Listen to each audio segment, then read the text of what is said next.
Bonjour chers amis, bonjour chez vous. J'espère que la semaine commence très bien chez vous. Et j'espère que tous vos promesses, tous vos projets connaîtront un accomplissement heureux.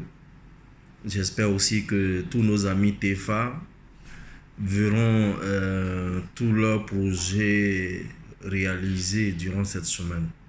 En tout cas, je vous souhaite tout le bonheur possible, tout ce qui est bon. Je vous souhaite plein succès, je vous souhaite beaucoup de santé, je vous souhaite beaucoup de joie, mais surtout je vous souhaite beaucoup d'amour. Parce que l'amour transforme, l'amour fait que même quand on est vieux, les rides peinent à se présenter parce qu'ils ont très peur. Voilà, c'est juste pour plaisanter. Ok, je voudrais aujourd'hui qu'ensemble nous puissions définir les priorités de nos vies. Quelles sont les priorités de nos vies? Qu'est-ce qui est plus important pour nous? Qu'est-ce qui est plus important pour toi? Qu'est-ce qui est plus important pour ton pays? Et qu'est-ce qui est plus important pour ta nation? Voilà. Et d'autres diront, moi, l'argent est plus important que tout. D'autres diront aussi que la fraternité est plus importante. Mais le problème même, celui qui dit que la fraternité est plus importante, celui-là même là, pratique moins cette fraternité-là. Il le dit peut-être au bout des lèvres, parce qu'il ne pense pas vraiment. Parce que quand tu dis que la fraternité est plus importante que tout, tu te mets à la disposition de tes frères. Voilà. Même quand tu as aidé, qu'on ne t'a pas remercié à la hauteur qu'il faut, même quand on t'a offensé, tu dépasses parce que tu as dit la fraternité est plus importante que tout. Mais ça, on n'est pas nombreux. Voilà, on n'est pas nombreux à pratiquer cette fraternité-là. Bien. Et donc, la fraternité est plus importante que tout dans la vie, j'ai dit oui. Mais soyons honnêtes. Soyons honnêtes, reconnaissons les choses, apprécions les choses comme elles sont et disons très clairement qu'est-ce qui est plus important pour l'homme. Lorsque un homme commence à avoir une famille, lorsque naît un enfant dans cette famille, l'autre priorité que nous avons, c'est que nos enfants puissent avoir un lendemain meilleur, une vie meilleure pour demain. Ce que nous-mêmes, on n'a pas réussi à réaliser, on n'a pas réussi à faire, ce que nous-mêmes, on n'a pas bénéficié, on souhaite cela pour nos enfants. Donc, on veut laisser un monde meilleur pour nos enfants. Je pense bien que vivre et continuer de vivre au travers de nos enfants, vivre cette éternité-là d'existence terrestre, c'est le vœu profond de tout homme, de toute femme. Continuer de vivre au travers de nos descendants, ça fait partie de nos vœux pieux, des vœux qu'on n'exprime pas toujours, mais qu'on pense. Parce que par moment, quand tu es couché, tu te poses la question, mais attends, hier, on allait enterrer notre ami, demain, avant-hier, on a enterré l'autre ami. Un jour, on dira, pour moi, est fini et que les autres iront m'accompagner. Bon, que deviendront mes enfants, que deviendront ma famille, que deviendra ma famille? Et c'est des préoccupations existentielles qu'un homme, dans le silence de la nuit, dans le secret de son cœur, l'homme cogite à tout moment sans pouvoir peut-être en donner une réponse, une solution et autres. Ben, je voudrais dire aussi que c'est notre devoir. C'est notre devoir de préparer demain depuis notre présent pour que nos enfants soient meilleurs et soient mieux lotis, mieux installés, mieux que nous.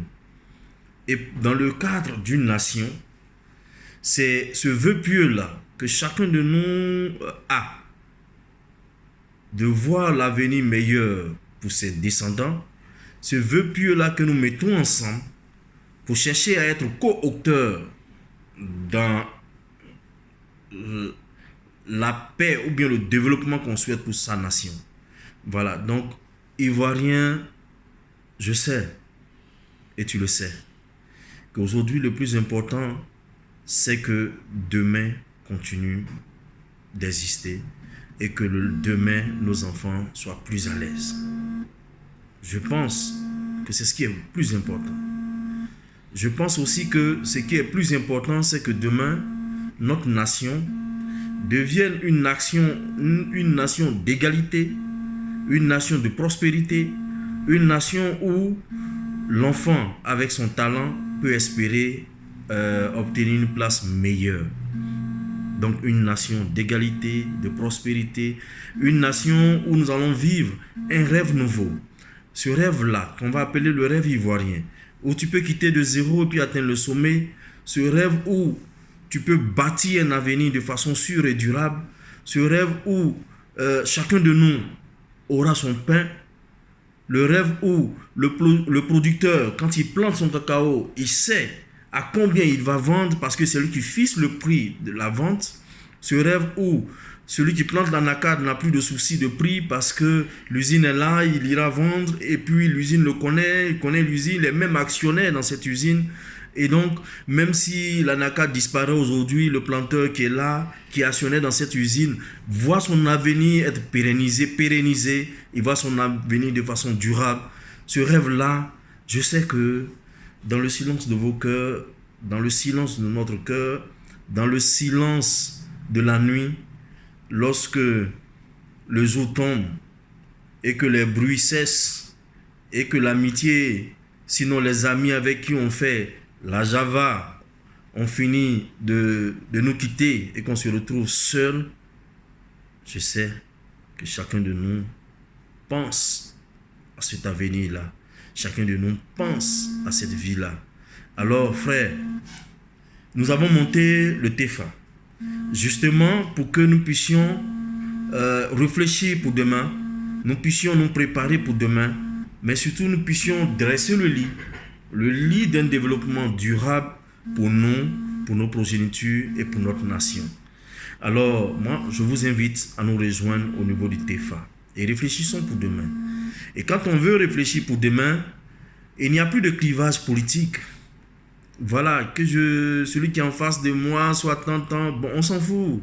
L'essentiel, c'est que nous voulons un avenir commun, un avenir meilleur pour nos enfants. Et sur ça, nous sommes d'accord, n'est-ce pas? Alors, arrangeons-nous à nous entendre sur ce qui est essentiel, ivoirien.